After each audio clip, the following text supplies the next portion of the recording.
Bom dia, dia 9 de novembro. Ele o chama, não tenha medo.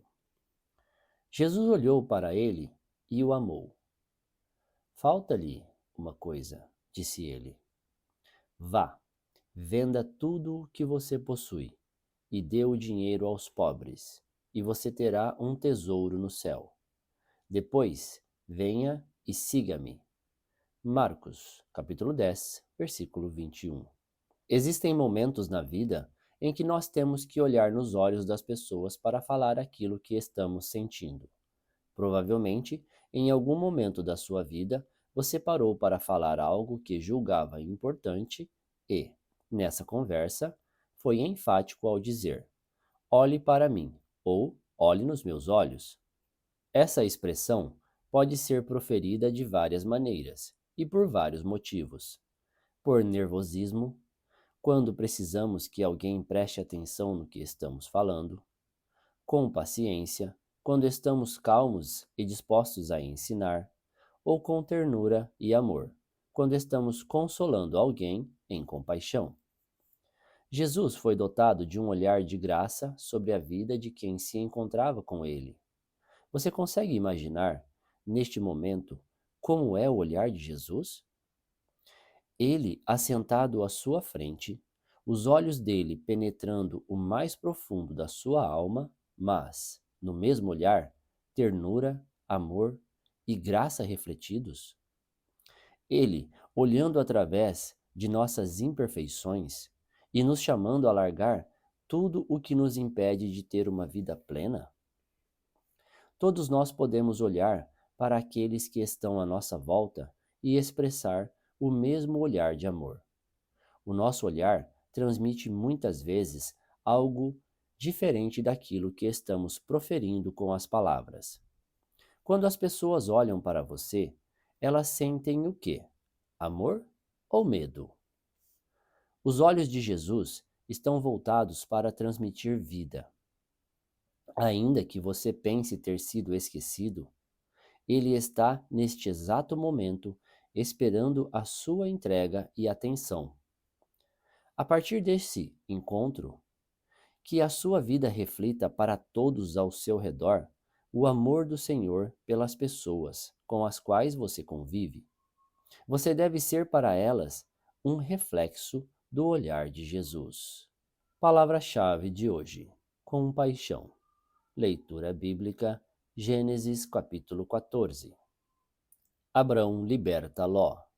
Nesse tempo, Amrafel era rei de Sinar.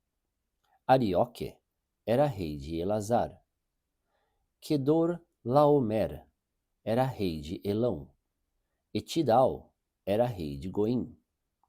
Esses quatro fizeram guerra contra os seguintes reis: Berá de Sodoma, Birsa de Gomorra, Sinabe de Admá, Semeber de Zeboim e contra o rei de Belá, cidade que também se chamava Zoar.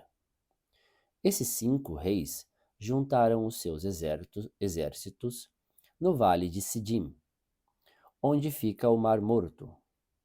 O rei Kedor-laomer os havia dominado por 12 anos, mas no 13º ano eles se revoltaram contra ele. No 14º ano, Kedor-laomer e os seus aliados derrotaram os Refaim em Asterote Carnaim, os Zuzins em Ram, os Emins em Savé, Kiriataim e os Horeus nas montanhas de Seir, perseguindo-os até El-Parã, onde começa o deserto. Depois voltaram até Cádiz, que naquele tempo se chamava En-Mispate. Eles arrasaram a terra dos Amalequitas e derrotaram os amorreus, que viviam em Hazazão Tamar. Então, os reis de Sodoma, de Gomorra, de Admá, de Zeboim e de Belá saíram com os seus exércitos para o vale de Sidim, a fim de lutar contra os reis de Elão, de Goim, de Sinar e de Elazar. Eram 4 reis contra 5. Acontece que o vale de Sidim era cheio de buracos em que havia piche, e quando tentaram fugir da batalha, os reis de Sodoma e de Gomorra caíram nesses buracos, mas os outros reis fugiram para as montanhas. Os 4 reis pegaram todo o mantimento e os objetos de valor que havia em Sodoma e em Gomorra e foram embora.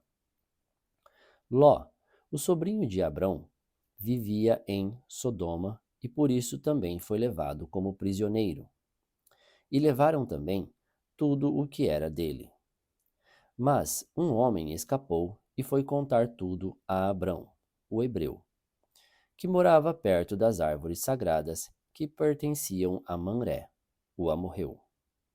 Mamré e os seus irmãos Escol e Aner eram aliados de Abrão. Quando Abrão ficou sabendo que o seu sobrinho tinha sido levado como prisioneiro, reuniu seus homens treinados para a guerra, todos eles nascidos na sua casa. Eram 318 ao todo. Abrão foi com eles, perseguindo os 4 reis até a cidade de Dan. Ali, Abrão dividiu os seus homens em 2 grupos, atacou os inimigos de noite e os derrotou. Ele continuou a persegui-los até Robá, que fica ao norte da cidade de Damasco, e trouxe de volta tudo o que os inimigos haviam levado. Abraão trouxe também o seu sobrinho Ló, e tudo o que era dele, e também as suas mulheres e o resto da sua gente. Depois de haver derrotado Quedorlaomer e os outros reis, Abrão estava voltando para casa quando o rei de Sodoma foi encontrar-se com ele no vale de Savé, também chamado de Vale do Rei. E Melquisedeque, que era rei de Salém e sacerdote do Deus Altíssimo, trouxe pão e vinho. Melquisedeque abençoou Abrão, dizendo: Abrão seja abençoado pelo Deus Altíssimo, que criou o céu e a terra. Seja louvado o Deus Altíssimo, que entregou os inimigos de você nas suas mãos.